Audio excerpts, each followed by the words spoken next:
जय जय श्री सीताराम भक्तों, स्वागत है आपका हमारा YouTube चैनल ब्रह्मेश्वर महादेव ज्ञान दर्पण में। भक्तों, आज हम बात कर रहे हैं, जैसे कि आप जानते हैं, ये दीपावली का जो है हमारा शुभ त्यौहार आ रहा है। ऐसे मौके पे जो है सब लोग अपने घर में साफ सफाई करते हैं, तो हमें जो है साफ सफाई में कुछ खास ध्यान रखना होता है, उसके बारे में हम बता रहे हैं। जैसे कि इस दिवाली के शुभ अवसर पर जो भी हमारी खंडित चीज़ें हैं, जो टूटी फूटी चीज़ें हैं, उन्हें जो है घर से बाहर निकाल देना चाहिए इस सफाई के मौके पर। जैसे घर में कोई आपकी घड़ी बंद है या घड़ी का शीशा टूटा हुआ है या वो बंद पड़ी है, तो उसे तुरंत जो है घर से हटा देना चाहिए, क्योंकि उससे जो है नकारात्मक ऊर्जा आती है, यानी कि उससे जो है लक्ष्मी जो है अवरुद्ध होती है। घर में कोई टूटा हुआ शीशा है,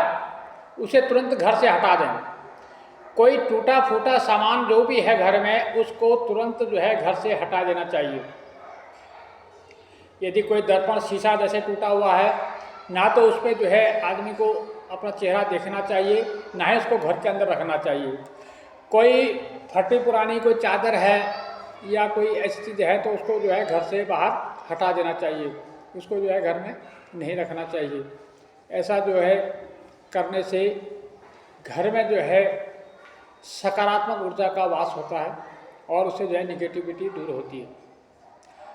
खास करके इस दिवाली के मौके पे जो है लोग भगवान के जो विग्रह है, यानी कि जो मूर्तियाँ हैं पुरानी या किसी पर खंडित हो गई हैं या पुरानी हो गई हैं, उनको लोग क्या करते हैं कि उसको ले जा करके कहीं चौराहे पे, कहीं पीपल के पेड़ के नीचे या कहीं इधर उधर उसको रख देते हैं, जो कि बिल्कुल गलत है। हमारे जो भगवान हैं, आराध्य देवी देवता के जो भी चित्र हैं, जो भी विग्रह हैं, जिन्हें हम पूजा करते हैं,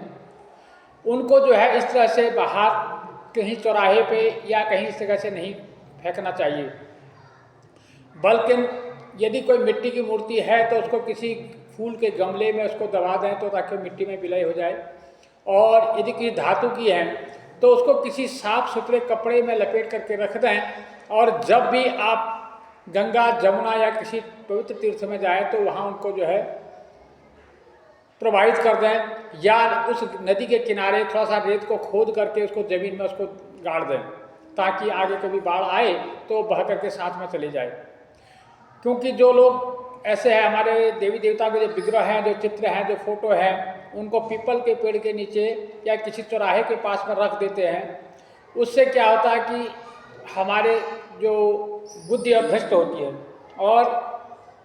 हमारे जो स्वीकृत है वो नष्ट हो जाते हैं। क्योंकि जिन भगवान को हम पूजते हैं,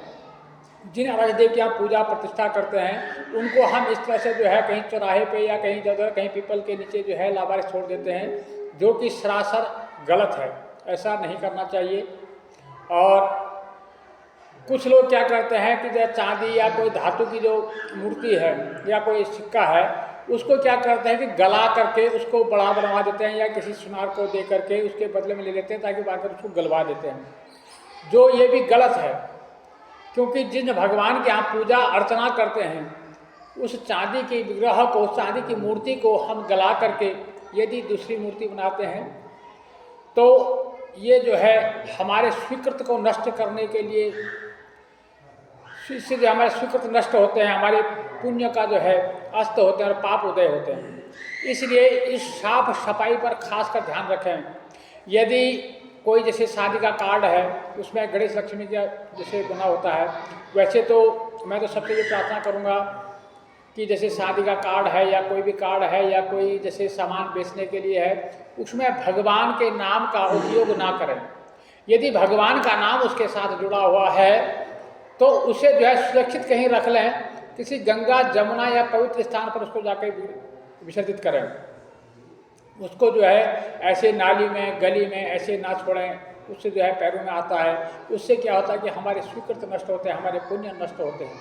इसलिए मैं सबसे ये अनुरोध करूँगा, मैं हाथ जोड़ के प्रार्थना करूँगा कि इस दिवाली के मौके पर साफ सफाई तो करें, पर इस बात का खास ध्यान रखें। आपके घर में जो भी खंडित मूर्तियां हैं या पुरानी मूर्तियां हैं, आप उन्हें बदलना चाहते हैं, उन्हें हटाना चाहते हैं, आप हटा सकते हैं, उनको बदल सकते हैं। वैसे भी खंडित मूर्ति की पूजा नहीं की जाती है, चाहे थोड़ा सा भी उसमें दाग लग गया है तो उसको हटा देना चाहिए, लेकिन उसको किसी चौराहे पे या पीपल के पेड़ के नीचे ना रख करके, बल्कि उसको जो है कहीं सुरक्षित कपड़े में बांध करके गंगा, जमुना या किसी पवित्र नदी में उसको प्रवाहित कर दें, या उसको नदी के किनारे उसको ज़मीन में गाड़ दें, ताकि नदी आए तो नदी के प्रभाव में बहा जाए। उसको जो है ऐसे चौराहे में इधर पैरों में आने के लिए ना छोड़ें, और अपने जो है इस खुशी के त्यौहार में जो है अपने पुण्यों को बढ़ाएं, अपने स्वीकृत को बढ़ाएं, उसको नष्ट ना करें, क्योंकि ऐसा करने से माता लक्ष्मी जो है रुष्ट होती है। तो जो हमारे देवी देवता के जो विग्रह हैं, उनके नाम से संबंधित धूप के पैकेट हैं या कोई जो भी है पोस्टर हैं, उनको जो है नाली में या इधर उधर गंदगी में ना फेंकें, उनको जो है सुरक्षित ले जा करके कहीं नदी, तालाब या कहीं ऐसी जगह में गाड़ दें, ज़मीन में गाड़ दें, जहाँ की मतलब उनका जो है कोई वहाँ गंदगी ना हो, जहाँ वो सुरक्षित रह सकें, ऐसा करें। और मैं वैसे ही प्रार्थना करूँगा, जैसे धूप का पैकेट लेते हैं या अगरबत्ती का या कोई सामान लेते हैं, तो ऐसा सामान है जिसमें कि भगवान की छवि ना हो या भगवान का नाम छपा हुआ हो, ऐसी चीज़ को आपको नहीं लेना चाहिए, उससे बचना चाहिए। यदि आप जैसे मान लो आप हाथ पे मान लो राम राम लिखवा लेते हैं, राधा राधा, कृष्ण कृष्ण लिखवा लेते हैं, और उस हाथ को आप धोते हैं,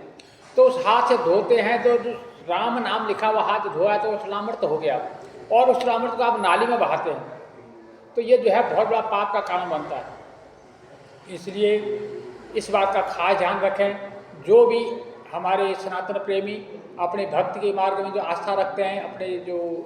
भगवान पे, अपने देवी देवता पर आस्था रखते हैं, वो इन चीज़ों का खास ध्यान रखें। अपने जो देवी देवताओं के फोटो हैं, उनकी मूर्तियां हैं, उनको चौराहे में, पीपल में ना फेंकें, बल्कि उनको कहीं नदी, तालाब में विसर्जित करें, और अपने घर में साफ सफाई का खास ध्यान रखें। जो भी आपके घर में निगेटिविटी है, जो भी पुरानी चीज़ें हैं, जो भी खंडित चीज़ें हैं, उनको निकाल कर बाहर फेंकें और घर को साफ स्वच्छ रखें, ताकि माता लक्ष्मी जो है दौड़ी दौड़ी आपके घर में आए और आपको शुभ आशीर्वाद प्रदान करे। आपके बच्चों की जो है बुद्धि तीव्र हो, यदि घर में सकारात्मकता होती है तो बच्चों का जो है बुद्धि विवेक बढ़ता है। तो इसलिए जो है अपने घर में सकारात्मकता लाएं, अच्छी अच्छी चीज़ें लाएं, और जो पुरानी चीज़ें हैं, जो टूटी फूटी चीज़ें हैं, उनको जो है घर से बाहर कर दें। तो यदि आपको हमारी ये वीडियो अच्छी लग रही हो तो आप इसको लाइक कीजिए, शेयर कीजिए। यदि अभी तक आपने हमारे इस चैनल को सब्सक्राइब नहीं किया तो सब्सक्राइब कर लीजिएगा, और इस वीडियो को ज़्यादा से ज़्यादा सनातन प्रेमियों के पास भेजिए, अपने मित्रों के पास भेजिए, आगे भेजिए, ताकि कोई जो है इस साफ सफाई के चक्कर में कोई पाप न कर बैठे, को लक्ष्मी को खुश करने के चक्कर में कोई जो है उसको रुष्ट न कर बैठे। इसलिए अपने सनातन का ध्यान रखें, अपने देवी देवताओं का ध्यान रखें, और आप जो है इस वीडियो को जल्दी से जल्दी आगे शेयर कीजिए। जय जय श्री सीताराम।